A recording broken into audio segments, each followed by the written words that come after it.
అందరికీ హాయ్. అందరూ ఎలా ఉన్నారు? మీరందరూ బాగున్నారనే కోరుకుంటున్నాను. ఈరోజు స్టోరీ చాలా థ్రిల్లింగ్గా ఉండబోతోంది. సో ఎక్కడ స్కిప్ చేయకుండా ఈ వీడియోను చివరి వరకు చూసి మన ఛానల్ని సబ్స్క్రైబ్ చేసుకొని బెల్ని ఆల్లో పెట్టుకోండి. ఇంకా ఎలాంటి ఆలస్యం చేయకుండా మనం డైరెక్ట్గా స్టోరీలోనికైతే వెళ్ళిపోతాం. ఎండలు ముదిరిపోయిన వైశాఖ మాసం అది.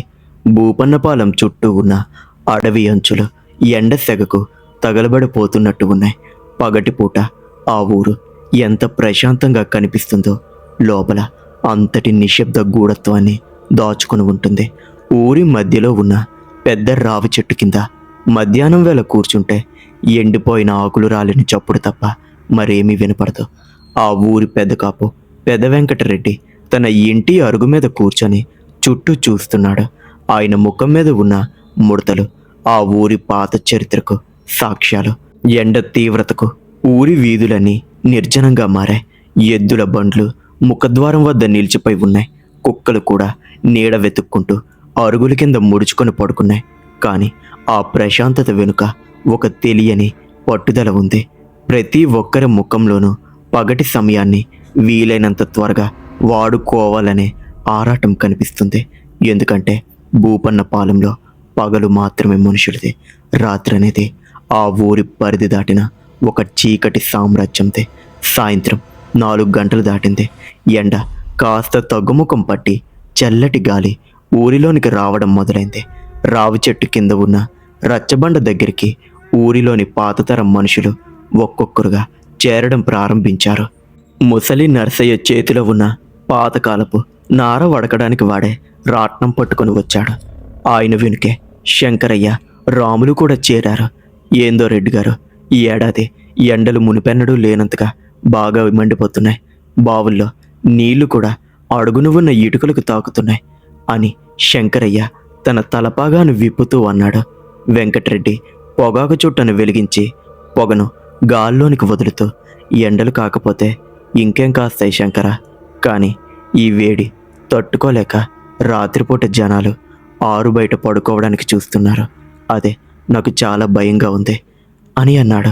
రచ్చబండ మీద కూర్చున్న ముసలోళ్ళందరి ముఖాల్లో ఒక్కసారిగా గంభీరత్వం ఆవరించింది. నర్సయ్య తన రాట్నాన్ని పక్కన పెట్టి, నిజమే రెడ్డి గారు, నిన్న రాత్రి మా వీధిలో ఉన్నటువంటి చిన్న వీరయ్యగాడు వేడి తట్టుకోలేక మంచం తీసుకొని పెరటి గోడ పక్కన వేసుకున్నాడు. నేను చూసి గట్టిగా గద్దించి లోపలికి పంపేశాను. కుర్రాళ్ళకు పాత పట్టింపులు అలుసుగా అయిపోతున్నాయి అని అన్నాడు.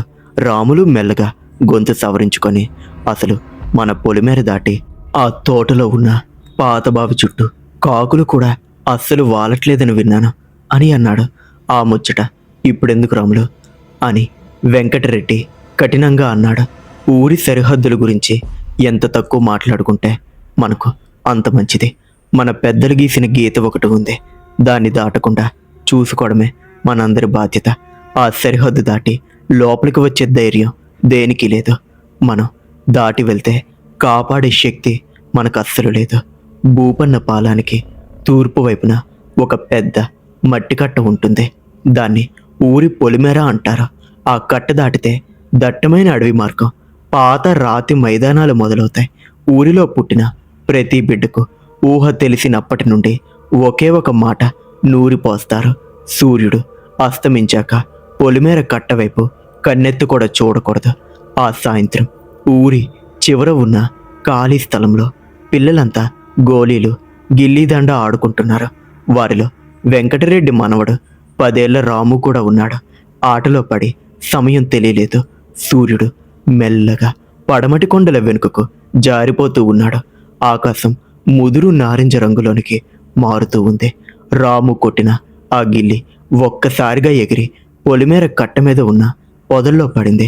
రే రాము, నీ గిల్లి కట్ట అవతలికి వెళ్ళిపోయిందిరా, ఇంకా ఆట ఆపేద్దాం, పదండి ఇంటికి వెళ్దాం అని వాడి స్నేహితుడు కిట్టు భయపడుతూ అన్నాడు. ఉండు కిట్టు, ఇప్పుడే కదా సూర్యుడు వెళ్తున్నాడు, వెళ్ళి ఆ గిల్లి తెచ్చుకుంటాను అంటూ రాము కట్టవైపు అడుగులు వేశాడు. అంతలోనే ఎక్కడి నుంచో వచ్చిన రాము తల్లి సీతమ్మ పరిగెత్తుకుంటూ వచ్చి వాడి చేతిని గట్టిగా పట్టుకుంది. ఆమె ముఖంలో విపరీతమైన ఆందోళన కనిపిస్తోంది. ఎక్కడికి వెళ్తున్నావురా? ఎన్నిసార్లు చెప్పాలి నీకు? ఆ కట్టవైపు అస్సలు వెళ్ళొద్దని, నడువింటికి అంటూ వాడిని గట్టిగా లాక్కుంటూ వెళ్ళిపోయింది. పిల్లలందరూ ఒకరి ముఖాలు ఒకరు చూసుకొని భయంతో తమ ఇళ్ల వైపు పరుగులు తీశారు. భూపన్న పాలెంలో రాత్రి వస్తోంది అంటే పిల్లల నవ్వులు, ఆటలు ఆగిపోవలసిందే. 6:30 అవుతోంది. పక్షులన్నీ గుంపులు గుంపులుగా తమ గోళ్ళకు చేరుకుంటున్నాయి. కానీ వాటి అరుపుల్లో కూడా ఒక విధమైన ఆతృత కనిపిస్తోంది. ఊరి పొలిమేరలో ఉన్న పాత రాతి స్తంభాల మీద కాకులు నిశ్శబ్దంగా కూర్చొని ఉన్నాయి. భూపన్న పాలెంలో ఒక వింత ఆచారం ఉంది. సూర్యుడు పూర్తిగా మునిగిపోయే లోపే ఇళ్ల ముఖద్వారాల వద్ద, పెరటి తలుపుల వద్ద ఉన్న ఇనుప గొలుసులను గట్టిగా తగిలిస్తారు. ఆడవాళ్ళు గుమ్మాల ముందు సున్నపు పిండితో ముగ్గులు వేసి ఇత్తడి దీపాలను వెలిగించి లోపలికి వెళ్ళిపోతారు. ఆ తర్వాత ఇళ్ల నుంచి బయటికి రావడం కానీ, వీధుల్లో తిరగడం కానీ జరగదు.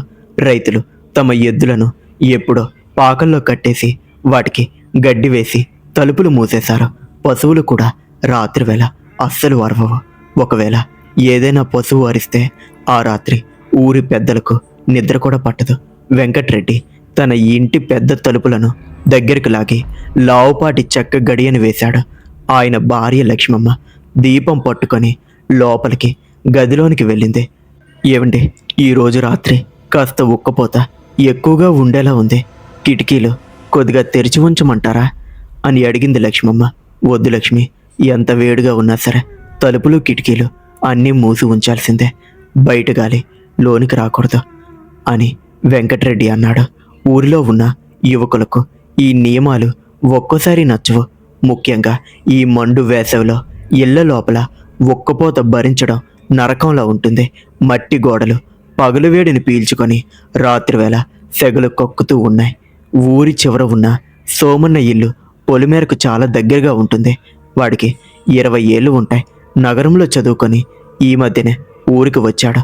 వాడికి ఈ పాత నమ్మకాల మీద అస్సలు నమ్మకం లేదు. వాళ్ళ ఇంట్లో ఒక తెల్లటి పెంపుడు మేక ఉంది.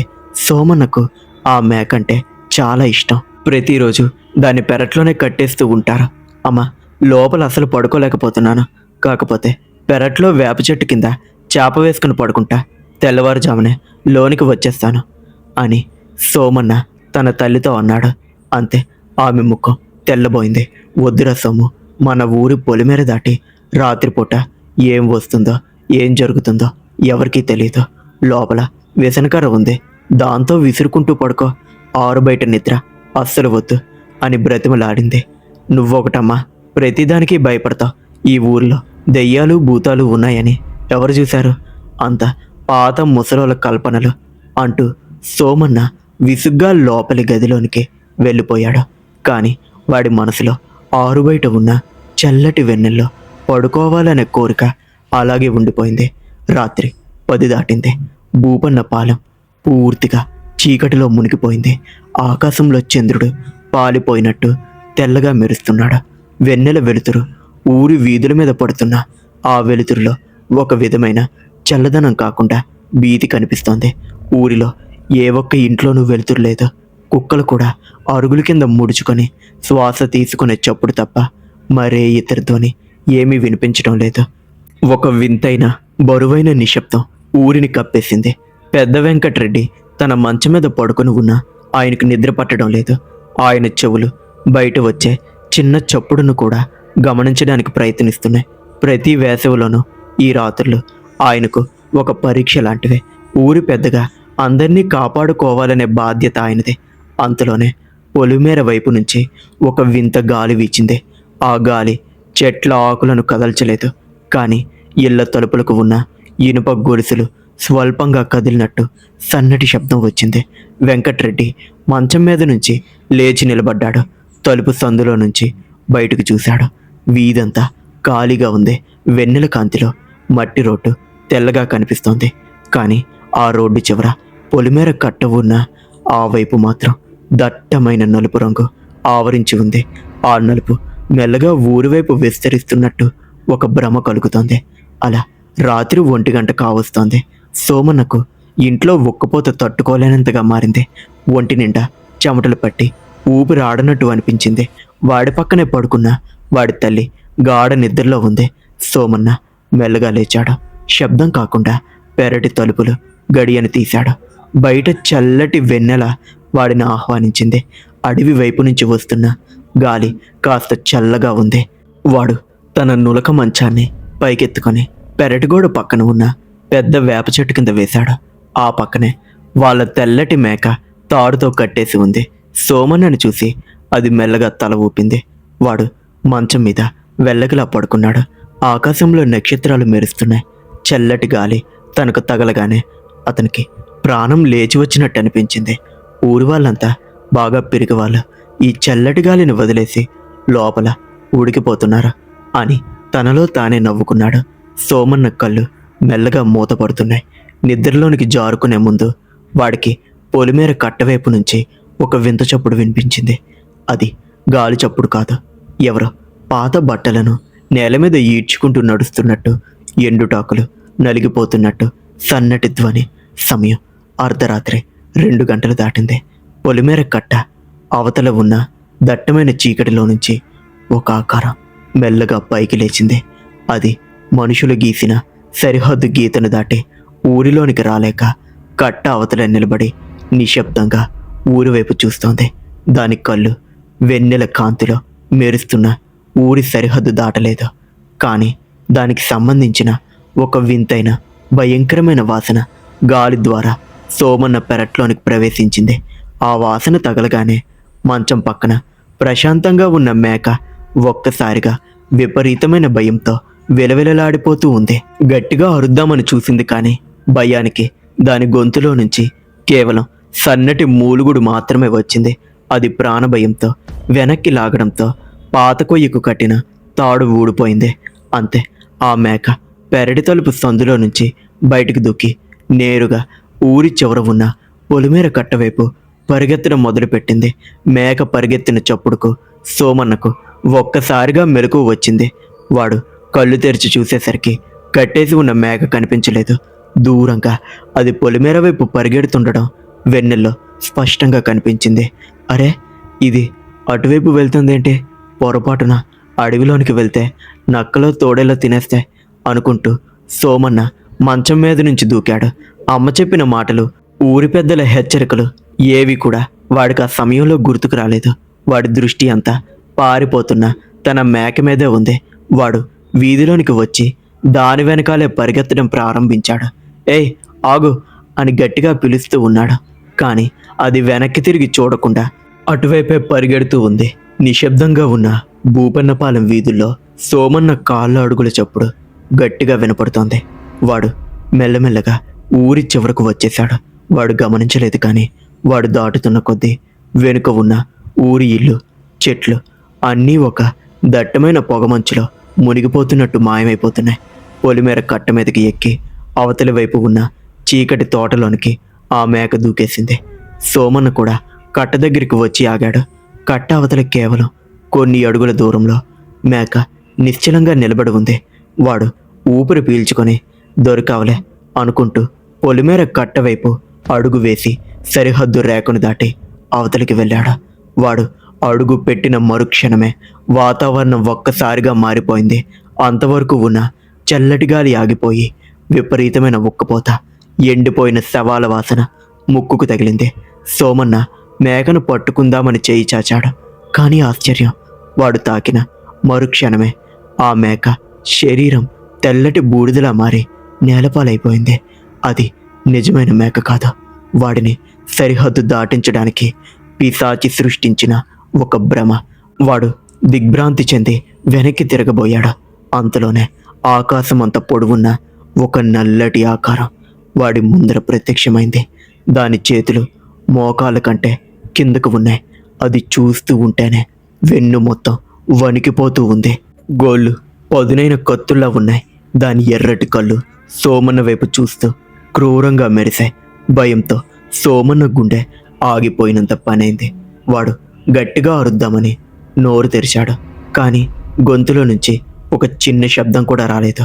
అది అడవుల్లో తిరిగే భయంకరమైన పిశాచి. ఈ పొలిమేరల్లోనే ఎన్నో ఏళ్ళుగా అది రాత్రివేళ తిరుగుతూ ఉందని ఊరు పెద్దలు అంటారు. అందుకే పొలిమేరలో రాత్రి వేళ అస్సలు వెళ్ళకూడదని వాళ్ళ యొక్క నియమం. పొలిమేర దాటిన మనుషుల స్వరాన్ని ఆ పిశాచి ముందే లాగేసుకుంటుంది. ఆ పిశాచి తన పొడవాటి చేత్తో సోమన్న గొంతును గట్టిగా పట్టుకొని పైకి లేపింది. దాని పొదునైన గోలుతో వాడి రొమ్ము భాగంలో గట్టిగా చీల్చేసింది. రక్తం చిమ్మింది. సోమన్న కళ్ళు ఒక్కసారిగా పెద్దవయ్యాయి.